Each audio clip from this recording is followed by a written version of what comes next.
성도의 표현을 생각한다면 오늘 에베소 1장에서 바울을 통하여 에베소 교인들을 부르고 있는 성도라는 말을 생각할 때 이 영어 표현이 saint라는 것이라는 걸 깨닫게 되면 오늘 본문 말씀에서 우리가 주님께서 우리에게 불러주시는 내용과 그리고 우리에게 어떤 믿음의 수준을 원하시는지에 대해서 조금 더 생각해 볼 수 있겠다라는 생각이 듭니다. 영어 성경 NIV 성경을 보면 이 신실한 자들이라고 표현할 때 성도라는 표현을 쓸 때 the saint라는 표현을 씁니다. 우리가 어거스틴이나 프란치스코 같이 프란시스 같은 사람들을 이야기할 때 the saint, the Francis 이렇게 쓰이거든요. 성인인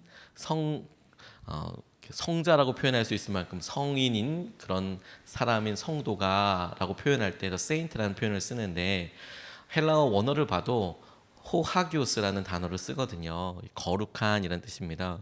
거룩한 사람들인 그리고 호피스토스 믿음의 사람들인 이 표현을 성도라고 이렇게 표현을 했더라고요.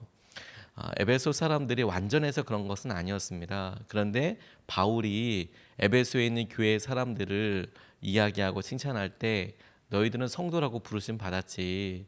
그 말 하나를 통해서 주님을 믿고 따르는 사람들이 여전히 연약한 모습이 있을지라도 바울의 입을 통하여 하나님께서는 그들을 어떻게 보고 계시는지 그리고 그들에게 어떤 믿음에 대해서 기대하고 계시는지에 대해서 우리가 같이 살펴볼 수 있겠다라고 생각하게 되었습니다. 오늘 본문을 통해서 가만히 생각해 보면 우리가 우리 현실에서 느끼는 차이 때문에 쉽게 우리 마음에 성도라는 말 그리고 우리가 그렇게 살아가야 한다는 말에 대해서 부담이 있는 것 같습니다. 그래서 우리 스스로가 변한 것이 없고 주님께서 우리에게 그렇게 불러주시고 이끌어 가신다는 부분이 중요한 관점이라는 생각이 들었습니다. 오늘 본문을 통해서 우리가 첫 번째로 같이 붙잡고 싶은 것은 우리가 하나님의 뜻으로 이렇게 된 것이다 라는 것이죠. 1절 말씀에 보면 하나님의 뜻으로 말미암아 그리스도 예수의 사도된 바울은 이라고 나와 있습니다. 바울 자신에 대해서 설명할 때 바울이 성도라는 말을 에베소의 사람들에게 불렀지만 에베소 사람들 앞에 서 있는 내가 하나님의 뜻으로 부르심을 받았다라는 것이 성도라는 말과 똑같이 예수님을 믿는 사람들에게 주어진 특권, 예수님을 믿고 따르기로 한 사람들에게 하나님께서 가지고 계시는 마음이라는 생각이 들었습니다. 하나님의 뜻으로 라고 이야기할 때 이 뜻이 하나님의 의도대로 하나님의 목적대로 라는 뜻도 되겠고 하나님의 계획대로 라는 뜻도 되겠습니다. 하나님이 당신을 선택하셔서 당신에게 의도가 있으셔서 계획이 있으셔서 라고 이해하면 이 뜻이라는 말이 조금 더 다가올 수 있겠다고 싶어요. 사단은 우리에게 하나님께서 우리를 보고 계신 시선, 너는 하나님의 뜻대로 너는 거룩한 성도다. 거룩한 부르심을 받은 사람이다. 이 시선과 우리 자신이 평소 때 느끼는 나는 변한 게 없는 것 같다. 나는 왜 이렇게 오랫동안 신앙생활을 하고 기도하는데도 왜 나는 맨날 이런 느낌일까? 이 차이에 대해서 사단이 기가 막히게 틈을 찾아서 우리의 마음을 참소하고 우리 마음속에서 비난하는 것 같다라는 생각을 우리가 많이 느낍니다. 다른 사람이 이야기해 주지 않았는데 내가 오늘 하루를 살고 내가 사랑하는 가족들에게 이야기를 하고 직장에서나 우리가 만나는 사람들에게 이야기할 때 내 안에 있는 분노와 내 안에 있는 이런 깨끗하지 못한 연약함들을 보고 나 왜 이럴까라는 것에 사단은 침소봉대해서 넌 안 변했다. 너는 원래 그런 것이다. 이렇게 자꾸 우리 연약함을 보게 하고 그것이 우리의 정체성에 대해서 끊임없이 생각하게 하는 것이지요. 에베소 교회 사람들도 이후에 이어지는 에베소 말씀을 보면 완전히 정결하고 완전히 깨끗한 사람은 아니었습니다. 왜냐하면 에베소서가 쓰여진 목적 자체가 에베소 교회에 있는 여러 분쟁들과 이야기들을 이렇게 해야 한다라는 의도에서 쓰여졌거든요. 바울이 서신서를 통해서 편지를 통해서 교회들을 신방했을 때 문제가 있고 어려운 것 때문에 답을 쓴 것들이 이 기본적인 바울 서신의 폼입니다. 형태입니다. 그러니까 에베소 교회에 문제가 있고 어려움이 있지만 그럼에도 불구하고 바울은 너희들 성도다. 근데 그 성도를 이해할 때 중요한 단어가 뭐냐면 하나님의 뜻대로 바울인 나도 부름받은 거고 너희들도 성도들도 하나님의 계획대로 하나님의 목적대로 의도대로 그렇게 된 것이다. 저는 이게 우리에게 성도라고 불러주시고 너희들은 거룩한 자야, 호하기오스야, 호피스토스야, 신실한 자들이야 라고 불러주시는 하나님의 계획, 목적, 하나님께서 하고 계신 뜻으로 우리가 받아들여야 된다는 생각을 하게 되었습니다. 하나님의 뜻대로 우리가 부르심 받은 것이다. 하나님이 우리의 연약함을 알고 계시지만 그럼에도 불구하고 우리에게 어떤 의도가 있으셔서 뜻이 있으셔서 우리를 불러주셨다. 꽃이라는 김춘수님의 시를 보면 내가 그의 이름을 불러주기 전에는 그는 다만 하나의 몸짓에 지나지 않았다. 내가 그의 이름을 불러주었을 때 그는 내게로 와 꽃이 되었다. 내가 그의 이름을 불러준 것처럼 나의 이 빛깔과 향기에 알맞는 누가 나의 이름을 불러다오. 그에게로 가서 나도 그의 꽃이 되고 싶다. 우리들은 모두 무엇이 되고 싶다. 나는 너에게, 너는 나에게 잊혀지지 않는 하나의 눈짓이 되고 싶다. 누군가가 나를 불러준다면 내가 그에게 가서 의미 있는 무언가가 되고 싶다. 이 김춘수라는 분은 기독교인은 아니었지만 평생 하나님에 대해서 고민했던 사람입니다. 그래서 기독교와 관련된 시를 아주 많이 썼어요. 이 꽃이라는 시도 대표적이죠. 마음속에 항상 누가 나를 불러만 준다면, 누가 나를 불러준다면 내가 그렇게 그 사람에게 혹은 그분에게 가서 꽃과 같은 사람이 될 텐데, 이런 갈등에 대해서 여러 글들이 있는 것을 본 적이 있습니다. 그런데 이 김춘수 씨가 갖고 있었던 갈망이 하나님께서 우리에게 목적과 의도를 가지고 불러주신 것과 맥이 다 있다고 생각하게 되었어요. 성경을 보면 하나님께서는 먼저 우리들을 당신의 수준과 당신의 목적대로 불러주십니다. 아브라함에게 찾아오셔서 너는 열방의 아버지가 될 거다. 열국의 아버지가 될 거다. 그래서 열국의 아빠라는 아브라함으로 너 이름 바꿔라. 그가 여전히 자녀가 없음에도 불구하고 너 아브라함이다. 너 사레 아니고 사라다. 열방의 어머니가 될 것이다. 그렇게 이야기를 하셨지요. 속이기에 잘하고 여전히 자기의 이익을 챙기는 야곱에게도 하나님께서 씨름도 하시고 찾아오셔서 너 야곱 아니다. 너 이제 이스라엘이라고 해라. 네가 하나님과 여러 사람들과 더불어 네가 싸워서 네가 이겼다. 네가 씨름해서 이겼다. 너의 이름은 이스라엘이다. 예수님도 이 땅에 오셔서 사람들 말에 귀 기울이고 흔들리기 쉬운 시몬에게 너는 베드로다. 여전히 마음속에 분노가 있고 하나님을 향한 열정이라고 표현하고 있지만 자기 자아의 생각대로 그렇게 휩쓸려가고 있는 사울에게 너는 바울이다. 너는 하나님의 이방을 향하여서 쓰임받게 될 것이다. 하나님께서 사람의 이름을 불러주시고 먼저 불러주시고 그 먼저 불러주신 이름대로 너는 그렇게 살아가게 될 것이다 라고 갖고 계신 것이죠. 이렇게 주목하고 주님께서 불러주신 장면을 보면 그 이름을 받은 사람이 무언가 변화되었기 때문에 불러주신 것이 아니라 하나님의 뜻이 먼저 그에게 함께하기 때문에 당신을 향한 뜻이 있기 때문에 너를 그렇게 불러주시고 그렇게 하나님의 뜻대로 우리를 쓰신다라는 것이죠. 오늘도 오늘 우리가 성도의 이름을 가지고 하나님 이게 우리에게 자격이고 특권이라고 말씀하셨는데 여전히 우리 가운데 있는 어려움과 기도의 한계들과 믿음의 한계들에 대해서 우리가 주목하는 것보다 하나님은 그런 것은 아주 작은 일이라고 생각하시고 우리를 불러주시는 역량과 계획대로 우리를 쓰실 것이다. 하나님의 시선과 하나님의 눈, 우리가 우리 자신을 바라보는 우리에 대한 평가보다 하나님이 우리를 불러주시고 우리에게 가지고 계신 시선으로 우리가 우리 자신을 보고 우리 주위에 있는 일들을 보고 사람들을 보고 그렇게 기도하고 믿음을 쓰게 해주십시오. 이게 하나님의 뜻으로 라고 이야기할 때 하나님께서 우리에게 말씀하시는 부분이라고 생각하게 되었습니다. 두 번째로 같이 주목하고 싶은 것은 하나님께서 우리를 그렇게 불러주실 때 성도답게 신실하게 이렇게 불러주신 수준입니다.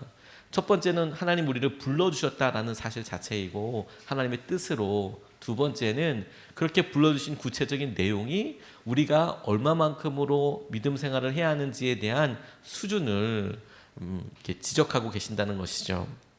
1절 말씀 하반절에 에베소에 있는 성도들과 그리스도 예수 안에 있는 신실한 자들이라고 표현하고 있는데, 신실한 자들이다, 성도들이다 라고 표현한 것들이 하나님께서 우리에게 너는 세상에서 이러한 특성으로 살아야 한다라는 구체적인 내용이라고 생각하게 되었습니다. 앞서도 말씀드렸듯이 성도라는 표현에 호하기오스라는 거룩한 경건한 하기오스라는 그런 특성을 가지고, 신실한 피스토스라는 믿음을 지키는 이란 뜻을 가진 신실한 사람으로, 네가 오늘도 거룩하고 그리고 신실한 사람으로, 믿음의 사람으로 그렇게 살아야 한다라고 하나님께서 말씀하시는 것이죠.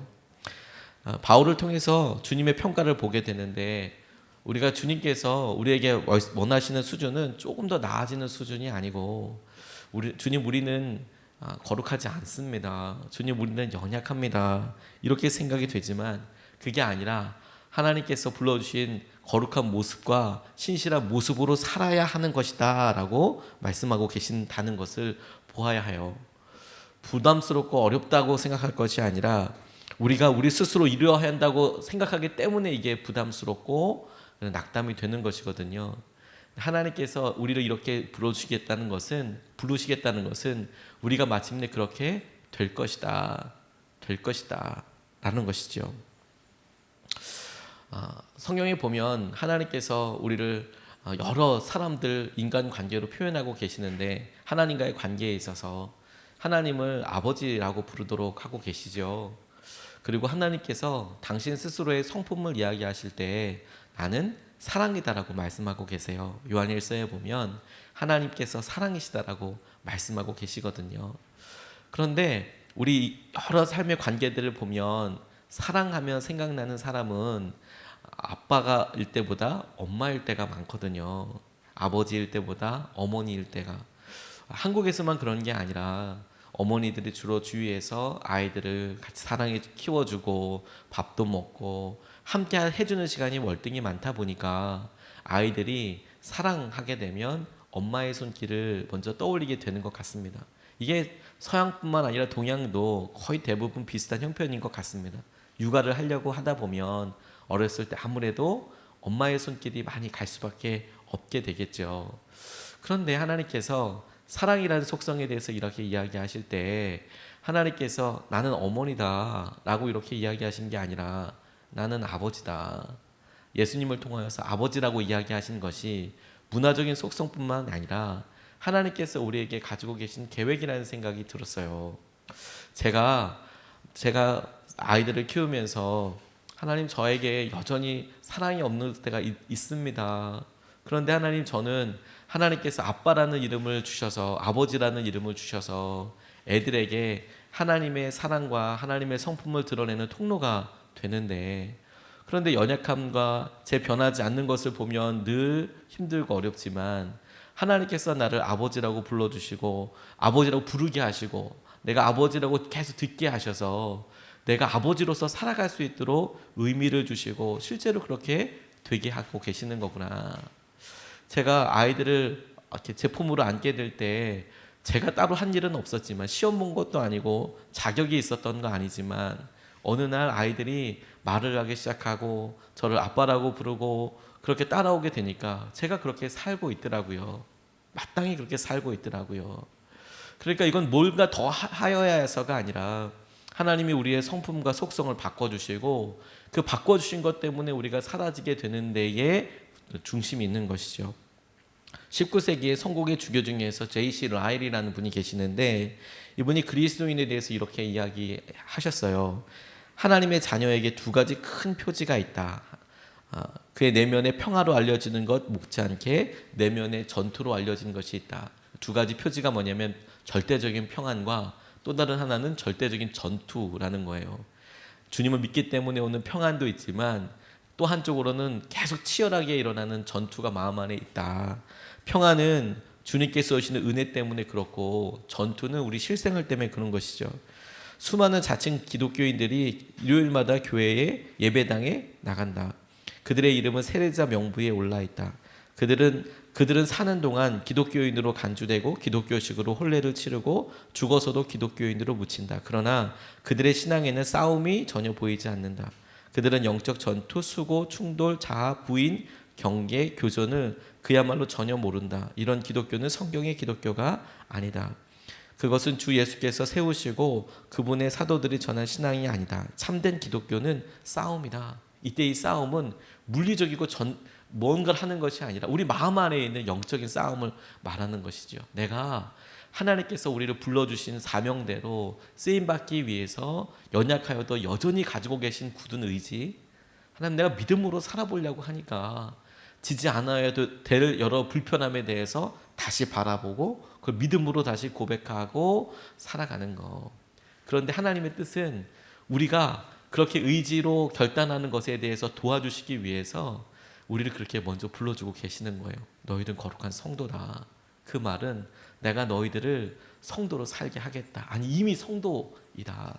마치 우리를 아버지라고 어머니라고 아이들이 불러주는 것을 통해서 우리가 그렇게 사라지게 되고 그렇게 생각하게 되고 그런 마음과 삶 가운데 있게 되듯이 너희들은 성도야. 너희는 호하기오스고 너희는 거룩한 사람들이고 호피스토스야. 너희들은 믿음의 사람들이야. 하나님 그렇게 끊임없이 불러주셔서 우리에게 주시는 은혜를 보게 하시고 알게 하신다고 믿습니다. 고린도전서 4장 7절 고린도후서 4장 7절 말씀에 보니까 우리가 이 보배를 질그릇에 가졌으니 이는 심히 큰 능력은 하나님께 있고 우리에게 있지 아니함을 알게 하려 함이라. 우리의 마음속에 여전히 빈 것 같지만 주님께서 계셔서 우리 질그릇에 보배가 계셔서 주님께서 행하신 은혜를 누리게 하시더라. 주님이 우리에게 주신 영적인 목표는 우리에게 끊임없이 현재의 모습을 보게 해요. 그런데 그래서 절망하게 되는 게 아니라 그래서 주님을 닮아가게 하는 것이죠. 끊임없이 그렇게 결단하게 하시는 것이죠. 현실에 안주하지 않고 주님 앞에 나아가게 될 때 주님은 당신을 찾아오는 모든 사람들을 외면하지 않으신다는 것을 우리가 알지 않습니까? 주님께서 응답하여 오신다라는 것을 기쁨으로 경험하게 하신다. 뿐만 아니라 오히려 이것이 주님께 우리가 그렇게 언약하기 때문에 주님을 찾는 것이 주님께도 기쁨이더라. 히브리서 11장 6절 말씀에 믿음이 없이는 하나님을 기쁘시게 하지 못하나니 하나님께 나아가는 자는 반드시 그가 계신 것과 또한 그가 자기를 찾는 자들에게 상 주시는 이심을 믿어야 할지니라. 주님이 우리를 성도라고 불러주셨을 때 주님 우리의 삶이 그렇게 녹록하지 않습니다. 그래서 좌절하고 낙담하는 게 끝이 아니라 그래서 주님 우리가 성도로 살고 싶습니다. 거룩하고 신실하고 싶습니다. 그래서 주님을 찾는 것이 하나님께는 믿음으로 보여지고 그게 기쁩니다. 그 주님의 기쁨이 우리를 마침내 그렇게 살게 하고 우리 가운데 그런 임재와 능력으로 경험하게 되게 하시는 통로가 되게 하실 줄로 믿습니다. 오늘 그리스도를 믿고 따르는 것을 통해서 우리가 성도라고 부르심 받은 것을 통해 우리가 두 가지 은혜가 있다라고 같이 배웠습니다. 하나는 하나님의 뜻으로 이렇게 된 것이니까 우리의 지금 모습 가지고 고민하고 낙담할 것이 아니라 하나님의 뜻에 대해서 우리가 신뢰해야 한다. 두 번째, 우리를 거룩하고 신실하다라고 말씀하셨으니 우리가 성실하고 그리고 성도답게 신실하게 그렇게 살아가는 것이 우리의 목표이겠다. 이것을 붙잡고 우리가 두 번 나눠서 같이 기도하겠습니다. 첫 번째, 우리가 이렇게 좀 기도하고 싶습니다. 하나님의 뜻대로 우리가 부르심받은 것을 믿습니다. 하나님의 시선으로 우리 자신을 보게 하시고 주님 사랑 안에서 자유하게 하소서, 이렇게 기도하고 싶습니다. 먼저 우리가 오늘도 사람들을 만나고 나아가게 될 때 우리를 부르신 분이 하나님이고 하나님의 목적과 계획이 있으십니다. 하나님의 시선으로 우리를 보게 해 주십시오. 주님, 우리는 재정 앞에서 또 물리적인 여러 힘들과 어려움, 연약함 앞에서 주저하고 낙담하고 그게 우리의 실제 모습처럼 보이지만 그렇지 않고 하나님이 보고 계신 시선대로 우리가 쓰임받게 되고 우리가 나아가게 될 줄로 믿습니다. 세상이 주는 것이 아니라 하나님께서 주시는 안정감을 누리게 하여 주셔서 주님 주신 사랑 안에서 자유하게 하여 주십시오. 우리 같이 먼저 첫 번째로 기도하겠습니다.